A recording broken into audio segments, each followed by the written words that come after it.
Hi, everyone. Ethan here. And in case that theme song couldn't tell you, we're talking about Star Trek, The Final Frontier. God, I hate doing the intro. I'm so sorry. Well, I'm here. I'm just going to move on. I'm here with Dan. Dan is here. So he's not going to say anything. Brett's here as well. I can see that Brett is here, and he's not saying anything either. But I promise they're here.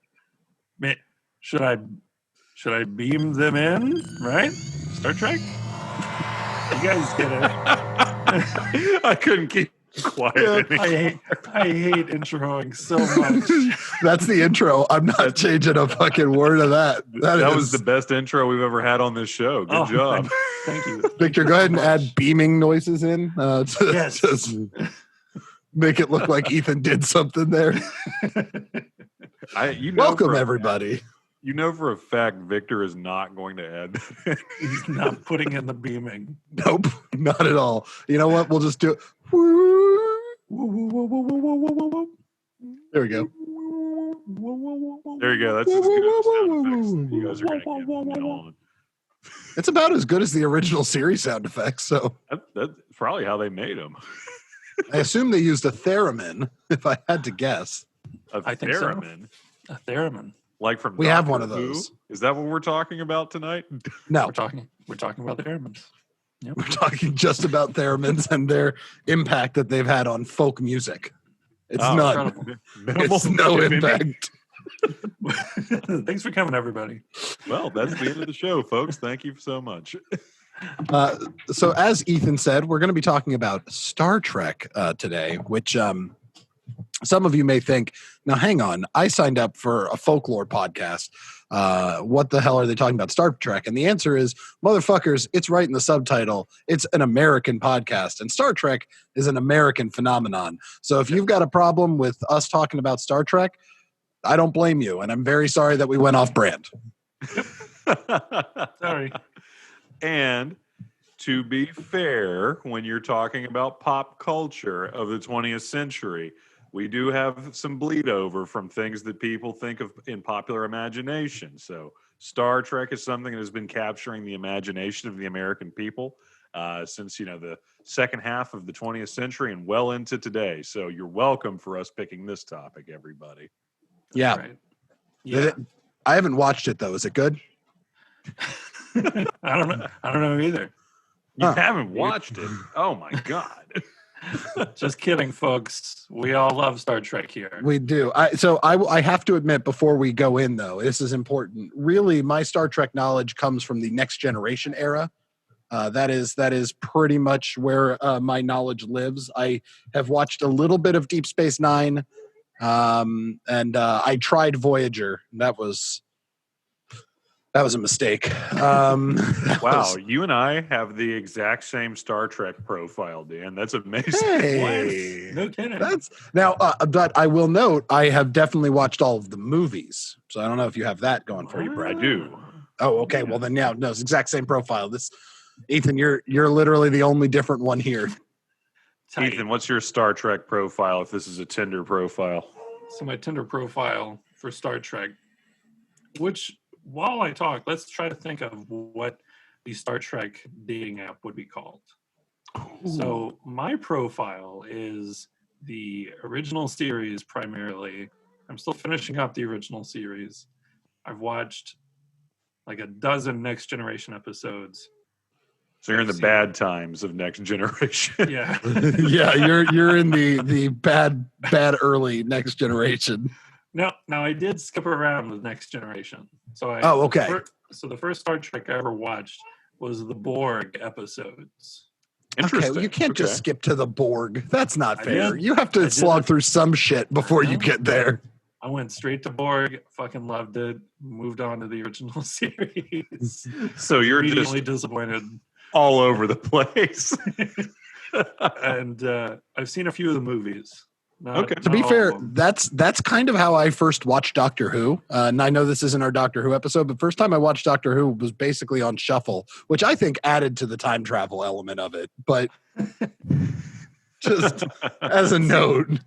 With Star Trek, it was really fun to watch the Borg episodes and then watch like a few other Next Generation episodes just skipping around. And they go all the way to the original series. And then with the original series, I watched an episode from season 3 because I was told the third season is especially hilarious because That's where it picks up.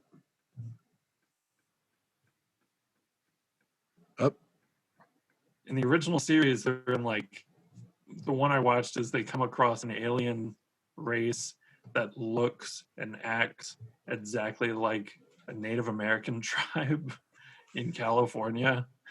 And so they beam onto the planet, and Kirk and Bones and Spock are there and there and there and there and there and there and there and there and there and there and there and there and there and there and there and there outside of a studio lot in California. And you repeated on the word there for whatever reason. Did I really?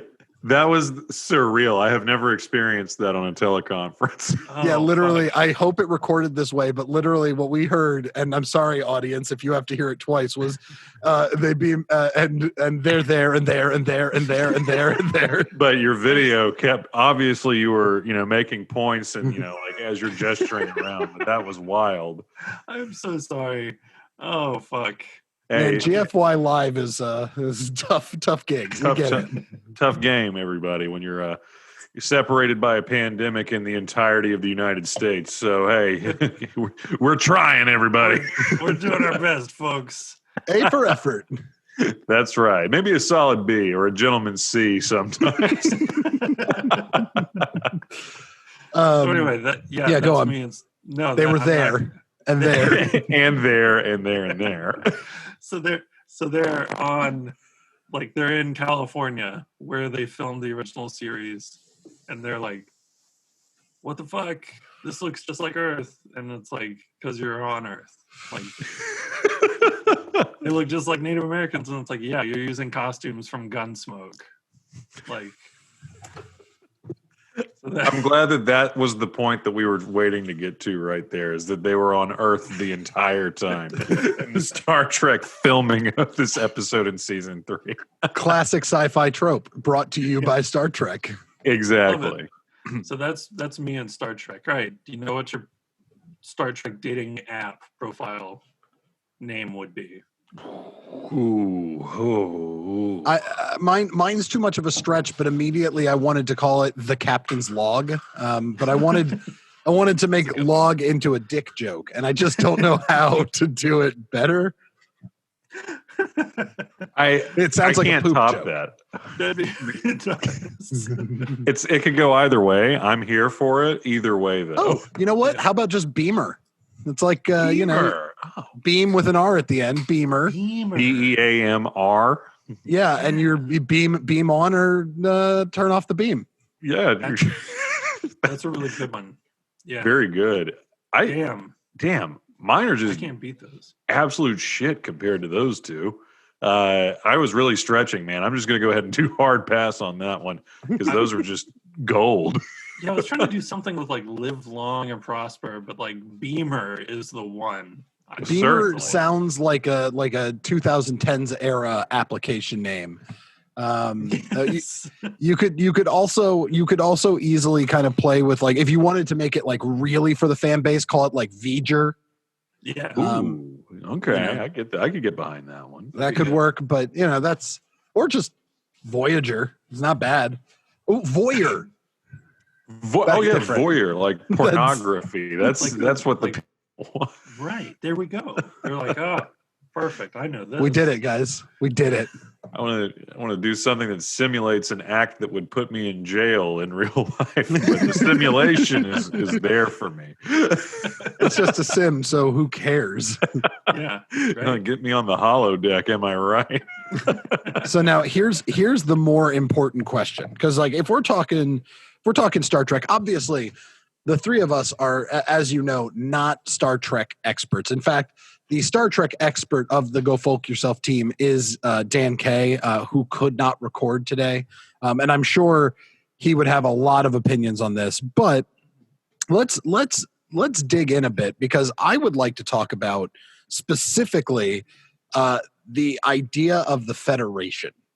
I want to start there, because I think that's the key to it. Brett, you had some thoughts on that subject. I do. So I wanted to introduce a little bit of sociology to this one, because that's what I like to do. I'm here to bring some education to the tainment every now and then. And the part that I wanted to bring up that I think would be a good leading off point for this discussion is, and we've touched on this lightly in other episodes, but bringing this one back, this is the concept of the cultural imaginary. And I think that is a concept that's going to speak really true to a lot of people that are a fan of the Star Trek series, and really anything in terms of like fantasy and science fiction, I think will align with this as well. So let's go with a kind of a boring definition here and tear out a cool couple concepts from it, and I think that'll take us nicely into the Federation. So the cultural imaginary is a shared space or bond that is created by culture. And what makes the imaginary is a notion of meaning that gives people a sense of communion or community. Because an idea is given meaning that only makes sense within certain cultural parameters. It is imagined and only therefore applies to that specific culture or community. So I'll give you a good example. I believe the one that we used previously, and this was probably 2 or so years ago, is the utilization of Camelot as a cultural imaginary, something that holds a lot of meaning to a lot of people. Wait, it wasn't real? People, well, that's left to you, my viewers. Oh, thank God. Thank God. So yes, it is. So got it. It's a fantastical place that holds a lot of baggage, holds a lot of meaning, and when you bring it up, evokes a feeling of place, even though it is not a place. I think that a really good example of a 21st century cultural imaginary is going to be Wakanda. So a place that you immediately have a gut feeling of, I know what this place is. I know exactly what it's about.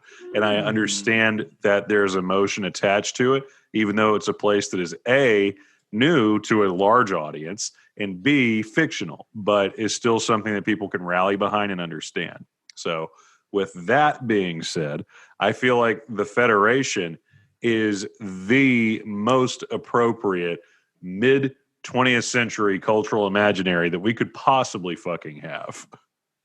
Well, yeah, it's literally so what I appreciate, the Federation comes about for very legitimate reasons, which was essentially humanity learned, oh, we need to stick together, because if we keep fucking nuking each other, we're gone.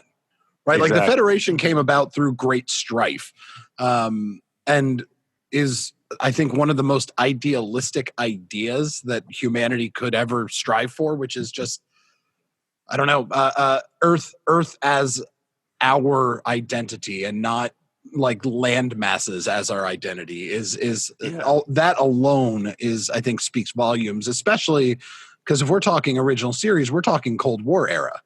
Mm-hmm. Exactly. Coming right off of that. And actually being in it to a certain extent as well. Well, no, definitely. You're right. Sorry, I got my timelines mixed up there, but you're completely on the nose with that, because the notion of a global unified society was something that was completely foreign and impossible in that, that cultural moment. So I think that's why it has had such long-lasting impact on people's imaginations, because it's like literally the ideal society that we are trying to get to, or at least, people in like the intellectual and fantasy communities, all that good stuff, would like to. Some of us are trying to get to it. Some of us don't want that. And, by the way, I'll go ahead and say right now, as I've said in the last 3 episodes, fuck fascists on this podcast. So. That's right. Yes. If you find yourself aligning with fascists, fuck you. We don't need you as a listener. Correct. We are here trying to build the goddamn Federation, okay? We can have arguments. We can have arguments about globalism all day long and what that looks like. I am fine debating the concept. But if you are so anti-globalist that you are leaning towards strongmen, go fuck yourself. Yeah. Go That was so yourself. close to our podcast name. Right?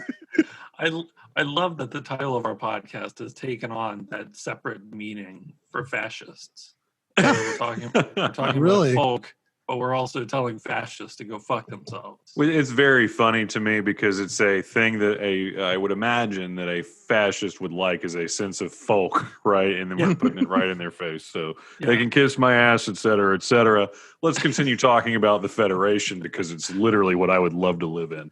Yeah. Oh, me too. Yes. In a second. If that's what Space Force is leading us to, I'm in. I have a I'm feeling all in. it's not right now. You know what's going to piss me off? If the Space Force does become the Federation, like this is the first step towards going to the Federation, and it's forever established by Donald Trump. You know what? That's fine. You know, there's when you look at you'll use the Air Force for example, right? The Air Force started as a component of the Army, and it was run like such a fucking shit show that they had to separate it out into its own branch of service because of stupid political infighting. So out of strife and, dumbassery and leadership, great things can happen. So if it remember, took us it's always the point, but Nixon made the EPA, right? Like exactly. Oh, tricky dick. And we talk about Nixon a lot on here, and I think we've rehabbed him a little bit. We have. Sure. But we're not going to rehab Donald Trump, okay? No, we had to live through this one. We're not looking back with historical eyes. We're going to remember this. Right. And I think that the Federation, for me, especially right now, has been like a wonderful escapism. That's absolutely what I've been treating Star Trek as. Yeah, exactly. It's just like the perfect escape. Like I started to watch, not to bring up Nixon again, I started to watch Frost Nixon. Yeah.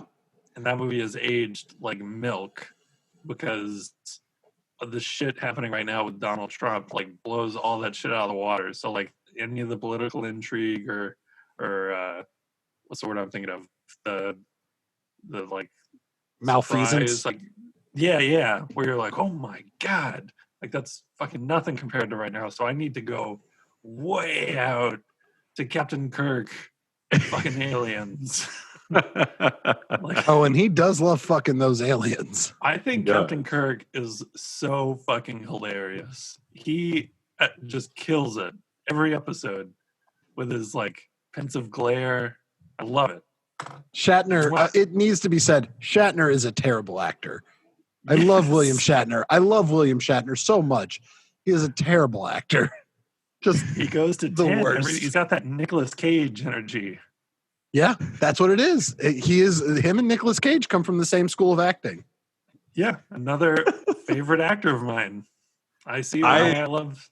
Look, legitimately, I love Nicolas Cage, and I am unashamed of saying that.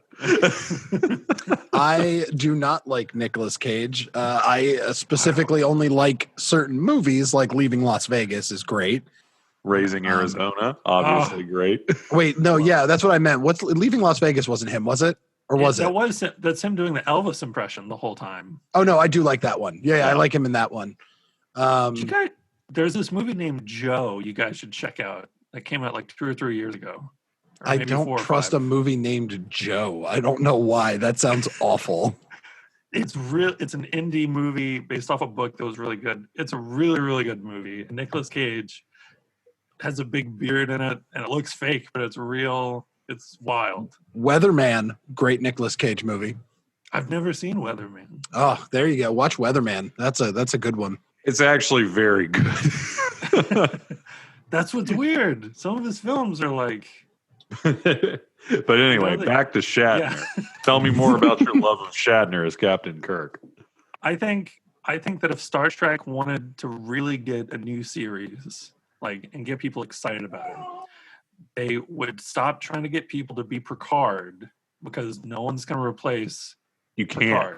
Picard. You can't replace Patrick Stewart. Patrick Stewart exists because of that show. Patrick Stewart exists because of William Shakespeare. Do you take that back? Nope. He would never have been Xavier if it had not been for Next Generation.